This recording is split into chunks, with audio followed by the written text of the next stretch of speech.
आप सभी का स्वागत है आपका अपना चैनल रूपा मुखर्जी में। भगवान शिव के 10 भूले हुए अवतार निर्भीक साहसिक यात्रा के बारे में आज का ये वीडियो है। प्रारंभ में भगवान शिव जो ब्रह्मांडीय परिवर्तन और तीव्र रहस्य का अवतार है, अक्सर अपने प्रसिद्ध रूपों जैसे नटराज, महादेव और रुद्र के माध्यम से पूजा जाते हैं। हालांकि हिंदू ग्रंथों और मौखिक परंपराओं में शिव के कुछ कम जाने माने अवतारों का भी उल्लेख है।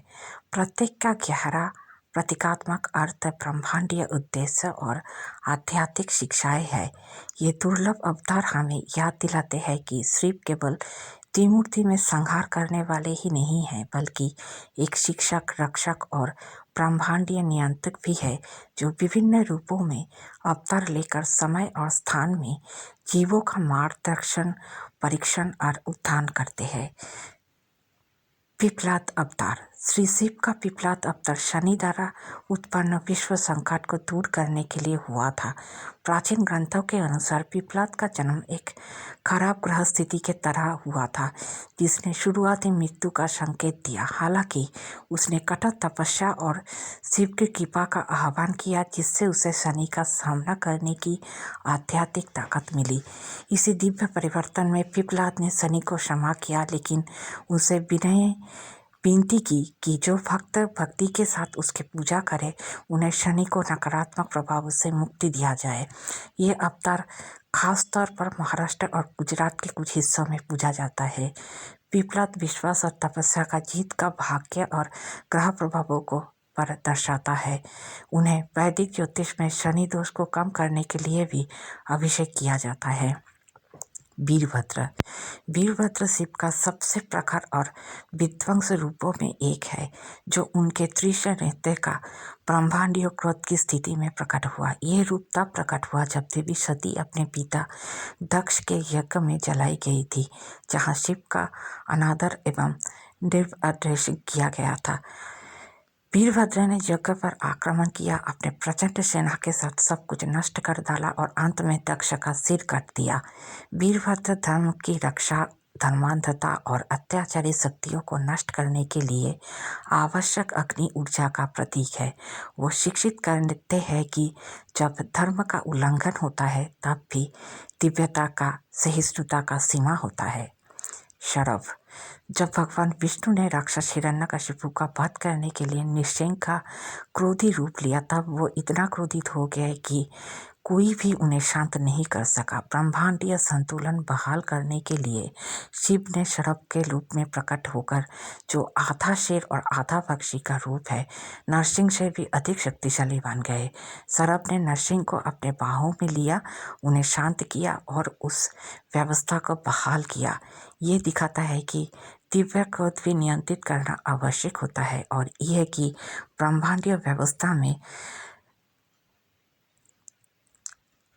स्वैच्छिकता और परंपरा संयम जरूरी है। भैरव। भैरव विशेष रूप में काल भैरव के रूप में शिव का एक भयानक लेकिन संरक्षणकारी रूप है।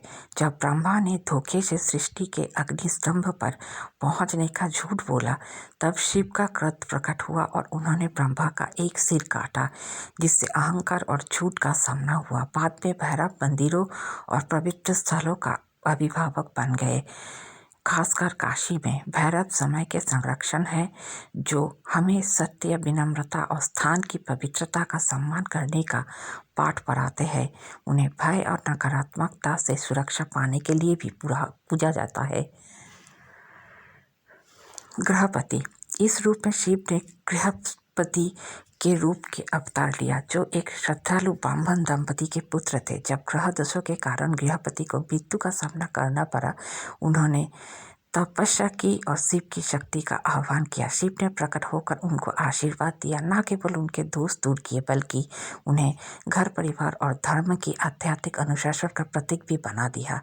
गृहपति दिखाते हैं कि भौतिक कर्तव्य और आध्यात्मिक जीवन में सामंजस्य स्थापन किया जा सकता है। एक बार एक धनी और धर्मपरायण व्यापारी अपने भक्ति को लेकर अहंकारी हो गया तो शिव ने जतिनाथ नामक एक विनम्र तपस्वी का रूप लेकर उसका परीक्षण किया। व्यापारी ने जतिनाथ का अपमान किया और उन्हें घर से निकाल दिया। थोड़ी देर बाद व्यापारी ने अपने सारे संपत्ति खो दी।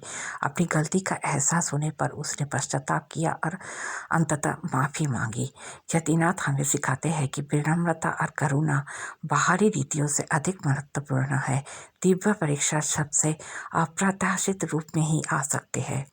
अघोर अघोर न सिर्फ एक अवतार है बल्कि शिव के 5 मुखों यानी पंचमुख में से एक है।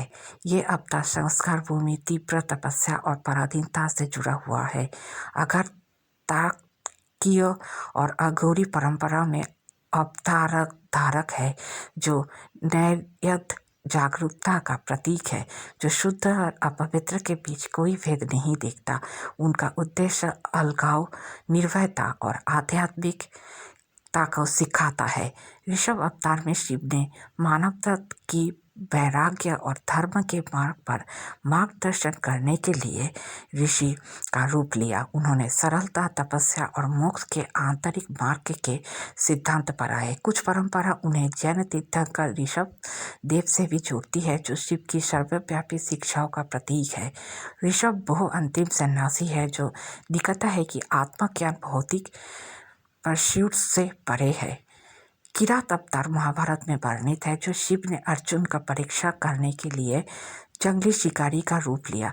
जब अर्जुन दिव्य हथियार प्राप्त करने के लिए ध्यान कर रहा था, तब शिव ने किरत के रूप में उसका मुकाबला किया। भयंकर युद्ध के बाद शिव ने अपनी पहचान उजागर की और अर्जुन को शक्तिशाली पशुपतास्त्र दिया।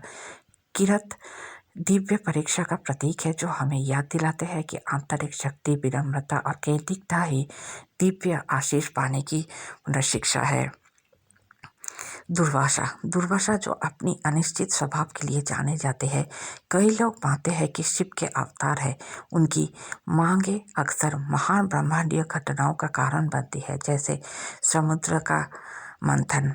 उनके क्रोध के बावजूद उन्होंने कई लोगों को आशीर्वाद और आध्यात्मिक मार्गदर्शन भी दिया था। दुर्वासा शक्ति और अनुशासन के नाजुक संतुलन का उपदेश देते हैं। उनके व्यक्तित्व के माध्यम से तपस्या यानी संयम की पवित्रता और शब्द की शक्ति का दर्शाव होता है। भगवान शिव के बुरे अवतार से उनके अनेक पहलुओं को प्रकट करते हैं। वह विनाशक, रक्षक, शिक्षक और करुणामय मार्गदर्शक के रूप में प्रत्येक रूप किसी अनूठे ब्रह्मांडी या मानवता आवश्यकता के प्रति प्रतिक्रियाओं में प्रकट हुआ, जो उस शाश्वत सिद्धांतों को दर्शाता है कि दिव्य अनुग्रह खुद को तलाश करने वाले की स्थिति के अनुसार ढाल लेता है, चाहे वह ग्रह दोष की कमी करने वाले पिपलाद के रूप में हो, अन्याय का बदला लेने वाले वीरभद्र के रूप में हो या बहादुरी की परीक्षा लेने वाले किरात के रूप में हो। शिव के अवतार हमें अस्तित्व, कर्म और मोक्ष के गहरे सत्य दिखाते हैं।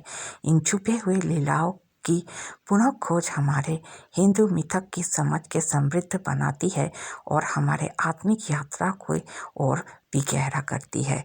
इन दिव्य स्वरूपों की स्मृति हमें प्रेरित करे कि हम शिव की पूजा न सिर्फ मंदिरों और कथाओं में करें, बल्कि हर परीक्षा, परिवर्तन और परासाधना में भी उसे खोजें, जो जीवन हमें प्रदान करता है।